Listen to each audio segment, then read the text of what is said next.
अगले वाले वीडियो में हम आपको बताए थे उष्मीय अपघटन अभिक्रियाएं। उष्मीय अपघटन अभिक्रियाएं भी उसमें हम बताए कि एक 3 तरह की होती है। एक प्रकाश अपघटन, विद्युत अपघटन, उष्मीय अपघटन। इसी तरह अब है आपका वियोजन अभिक्रियाएं एक होती है। वियोजन अभिक्रियाएं, वियोजन का मतलब होता है अलग होके फिर जुड़ जाना।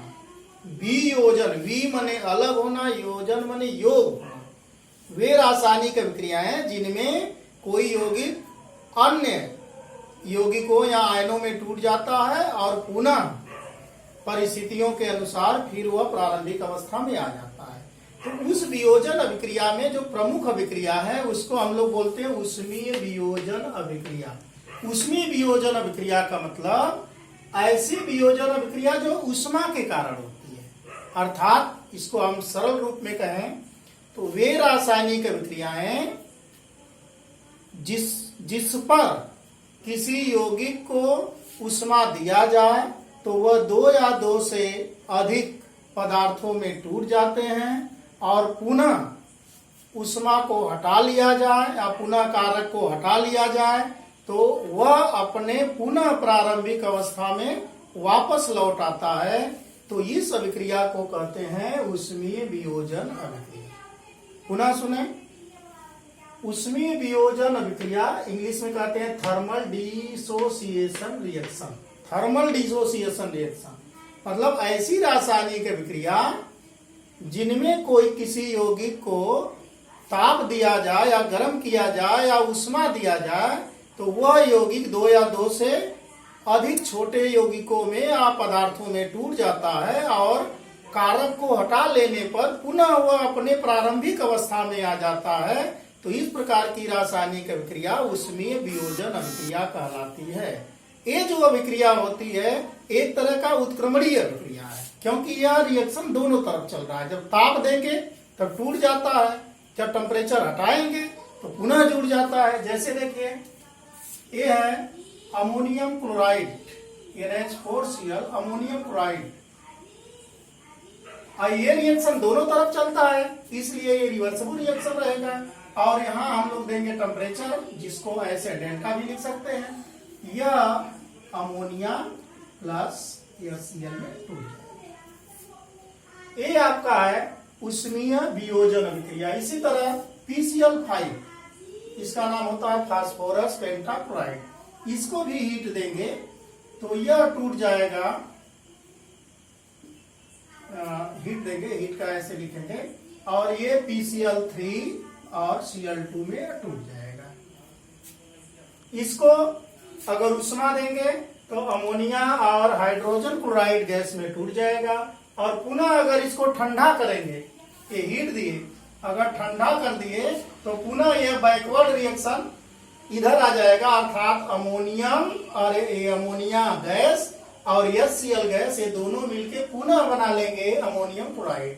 इसी तरह PCl5 को टेम्परेचर देके हीट करेंगे तो यह टूट जाएगा, परंतु जब इसको ठंडा करेंगे PCl3 Cl2 को तो पुनः यह PCl5 में आके बन जाएगा। तो यह रिएक्शन दोनों तरफ चल रही है और ऊष्मा के कारण दोनों तरफ चल रही है, इसलिए इसे कहेंगे उष्मीय वियोजन। अगर ऐसा ही रिएक्शन अगर विद्युत के कारण होता है तो उसको कहेंगे विद्युत वियोजन। जैसे NaCl है, NaCl इसको विद्युत धारा NaCl का सलूशन बना लेंगे और उसमें विद्युत धारा प्रवाहित कर देंगे तो यह अपने आयनों में टूट जाएगा Na प्लस और Cl माइनस। पुनः विद्युत धारा का प्रभाव हटा लेंगे तो पुनः यह Na प्लस और Cl माइनस पुनः NaCl बना लेगा। इसी तरह मैग्नीशियम क्लोराइड का भी सलूशन ले लेंगे MgCl2। मैग्नीशियम क्लोराइड के विलयन में विद्युत धारा प्रवाहित करेंगे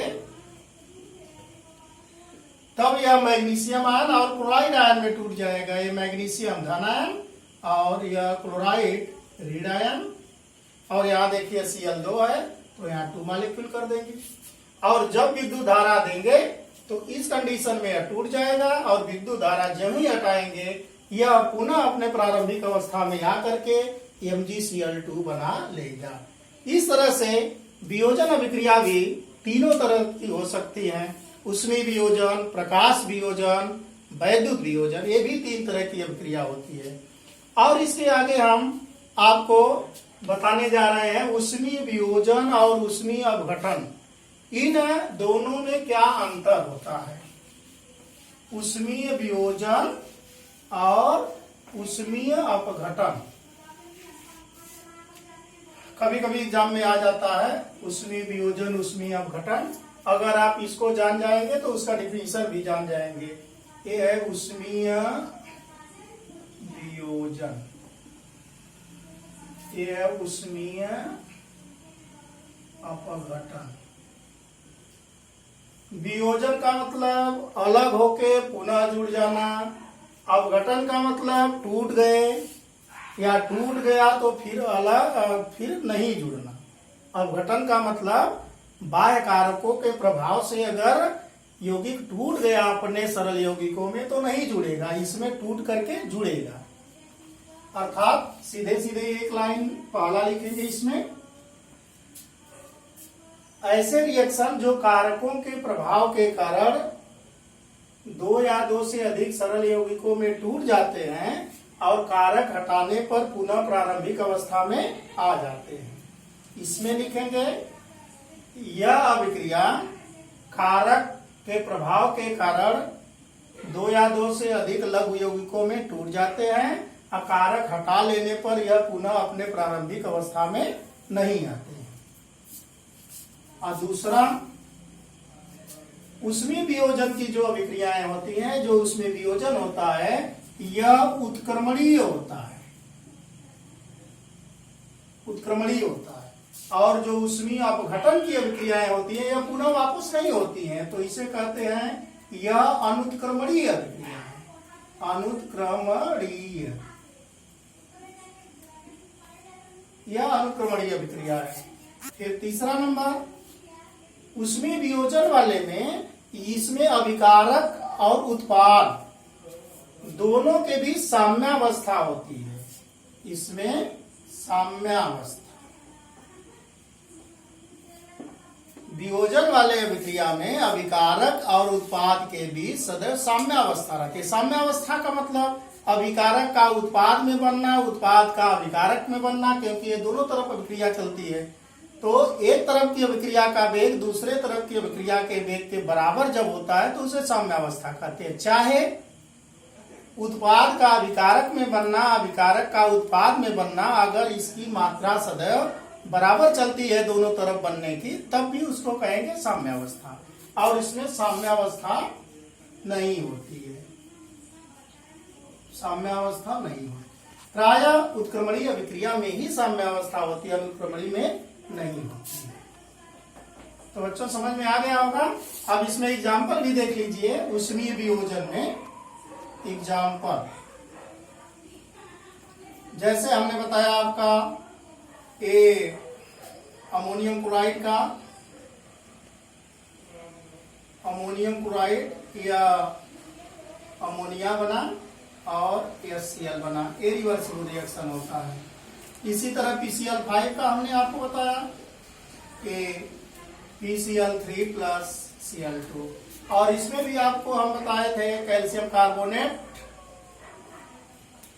और ये जब इसको हीट देंगे तो कैल्शियम ऑक्साइड और कार्बन डाइऑक्साइड में टूट जाएगा, और KClO3 पोटेशियम क्लोरेट, इसको भी हीट करेंगे तो KCl और O2 में चेंज हो जाएगा, और इसका बैलेंस करेंगे। देखिए O2 है, यहाँ 3 कर देंगे तो 3 2 जा 6 होगा, 6 लाने के लिए यहाँ 2 कर देंगे, ये 2 है इधर 2 के, तो यहाँ करेंगे। इस तरह यह ऊष्मीय वियोजन और ऊष्मीय अपघटन की अभिक्रियाएं हैं, जिसको आप लोग नोट्स बना लीजिए, समझ लीजिए, बढ़िया से लिखिए। धन्यवाद।